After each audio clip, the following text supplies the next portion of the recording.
Huwag mong sabihin hindi mo kailangan to. Kailangan natin to.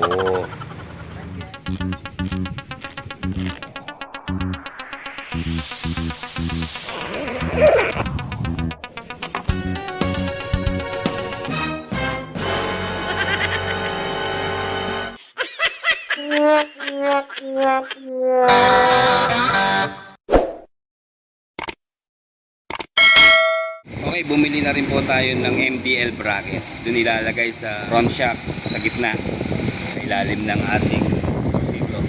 Kailangan din natin ng bukod na MDL switch. Ito, ano bang brand dito?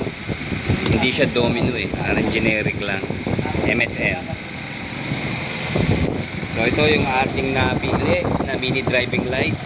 Ito lang natin binili sa palengke, sa Motor World. 12 or 24 volts na meron siyang 70% na energy saving. Hindi siya malakas sa baterya, di ba? Improved brightness, 50% down. Lifespan, 30,000 hours. So, okay na rin. So, yung pinili natin yung walang blinker, mga riders. Di ba meron mga mini driving light na nag-blink. So, ito, mix lang ng kulay gold and silver, yellow or white. Ayan. Hindi man natin kailangan talaga ng blinker. So ito po yung kanyang itsura sa actual. Malaman natin kung malakas pa.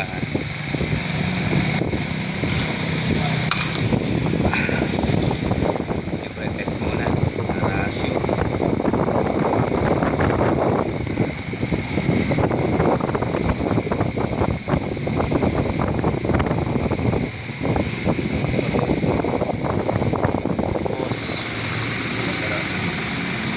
Para malaman ko kung ano yung high and low.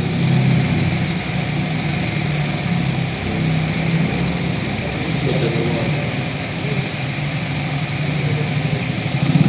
Last speed. Dito. Okay na sir. Okay na, sige.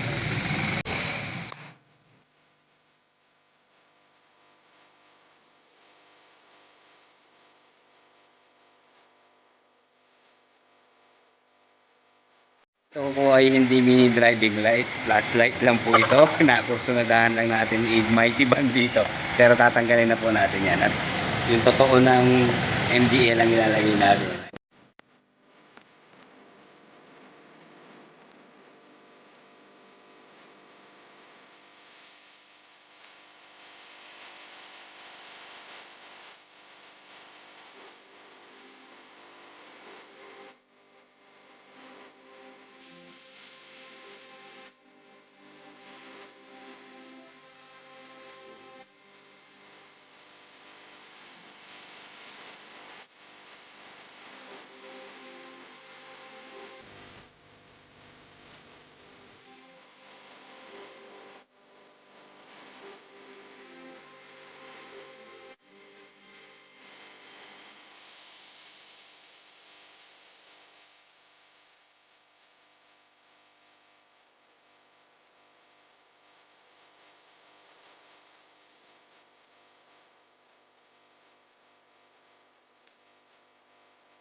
May dilawang tayo na. Tapos ang dalawang white.